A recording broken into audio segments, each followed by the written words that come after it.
டாஸ்மாக் மாதிரியே பல டிபார்ட்மெண்ட்லயும் மறுபடியும் சொல்றேன், கட்சி நிதின்ற பேர்ல அடிச்ச கொள்ளைய ஒண்ணு ஒன்னா கவர்மெண்டோட கஜானாக்குள்ளேயே கொண்டு சேர்த்துக்கிட்டே இருக்கிறாங்க.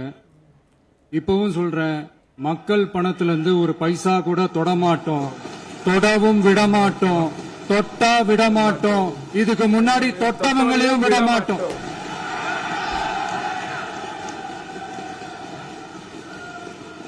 ஒவ்வொரு ஊழலா வெளியில வரும் போலே ஒன்னொன்னு வரும் போல இருக்கு. தொட்டா ஒவ்வொரு வேஷமா கலைஞ்சிரும் போல இங்க இருக்கிற நிறைய பேரு நடுங்கி போய் இதுல நம்ம மேல அவதூறு வேற எல்லாம் நின்னுட்டாங்க. புதுசா ஒரு வெப்பன் ஒண்ணு கொண்டு வந்திருக்காங்க. அது என்ன தெரியுமா? அவங்க தயவால தான் நம்ம ஆட்சி நடக்குதாம்.